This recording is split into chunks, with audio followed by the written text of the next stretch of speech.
All right, welcome back. This is another walkthrough for Nahamcon 2023. This one is transfer. This was a hard challenge in the web category. We go ahead, you can see I already downloaded the app.zip. I have it over here. I went ahead and extracted it. So it really comes with requirements.txt and templates, which has a couple of HTML Jinja templates. And then it has app.py, which is what we really care about. And so you can look, it's creating a database, just temp database.db. The nice thing is you can run this app.py locally, which I highly recommend when you're trying to work through this. It lets you see any errors and stuff on the back end. But anyways, we kind of go through, there's login required, just a decorator. Then we have get db. Let's go ahead and skip down to the good stuff. So we can see that it is doing a lot of select statements. And one thing you can note is it's doing execute. It's not doing a prepared statement. So that is going to be crucial because we have SQL injection. And so you can see we have like our default and it's saying, hey, go ahead and log in. And when we come here, every time we do a login for our post, it is grabbing the username and password from that login. And so we can go ahead and kind of take a look at what the website looks like. So you're just given this, and you could, I would highly recommend grabbing it with Burp Suite and messing around with it. But the important thing to note is it's also doing this db clean, which is a custom function that's been defined. I went ahead and only modification I did here is a type hint for string so that it shows some, has better highlighting for stuff here. So what it's doing is it's doing a, for each one of these characters, so we have a space, we have a single quote, we have a / to escape the double quote here. So it's really just, if it's a space, single quote, or double quote, it's going to replace that with nothing. But then it's also doing something really strange here, and it's saying, hey, if there is a single or a / because that / is escaping that, it's going to replace that with a single quote, which is really strange, and it's really bad because if you look down here at our login function again, the select statement that it's doing is using single quotes. So if they had not provided that replacement there for us, we would not have SQL injection here, or it would be, yeah, we wouldn't have SQL injection here. So anyways, this is what we're looking at. This is our vulnerable thing. The other thing to note here is this is an execute script. If we look everywhere else, it's execute, except for maybe down here, it's execute script. But the cool thing with execute script is we can run multiple commands and basically provide it like a huge list of, hey, I want to do all this stuff. Go ahead and do that. So it's not just a join, and kind of make some stuff happen, but we can actually run some other commands. So let's continue down on the logic really quick. So for the login, it goes ahead and checks, hey, do I have a username? So it's going to try to execute that, and it's going to fetch and say, hey, did I get anything back? So as long as we have something to return here, it's going to continue on. We really don't care all that much about all this stuff, because what we care about, there's another section here, and it's very bad.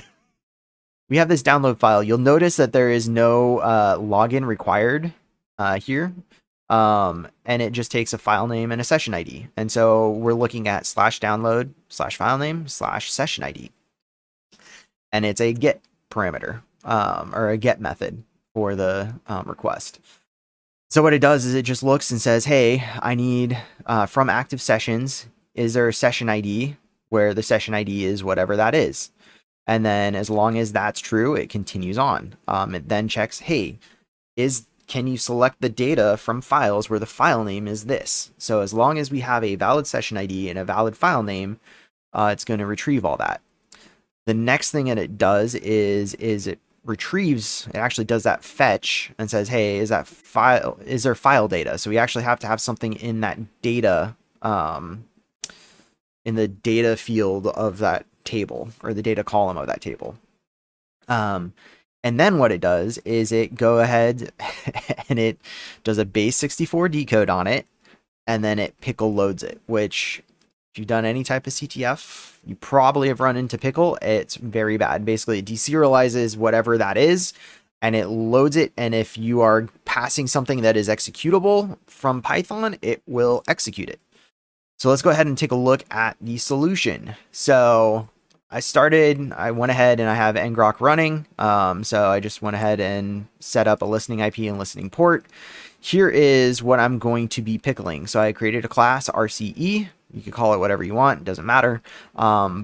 Here's the reduce. And so the command that I'm going to pass in, so you can see it's passing in command to OS system. It's going to do bin bash -c. And it's going to bash -i. It's your typical bash reverse shell. And here I'm updating my listening IP and listening port, so it'll come back to me. Here I have my URL, file names. You want to have something that's unique, because if you don't, it's going to possibly fail. Because once you create stuff in the database, it does not overwrite. And it doesn't show that from what I saw in the error messages. The other thing I'm doing is, here's my pickle payload. I'm just referencing that class. So there's that. And then here is my bad characters. So kind of like I made it easy on myself. Instead of just hard coding everything, I went ahead and I just did the inverse of what it was doing. And one thing to note is we couldn't use spaces. So a lot of our SQL statements are going to have these spaces.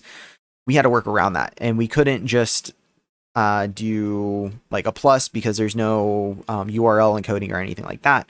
But with SQL Lite, which is what we're using as our backend, you can use a comment like this, and it will actually convert it to a space. So all spaces get converted to this comment, and it will retain that space for us, which is fantastic.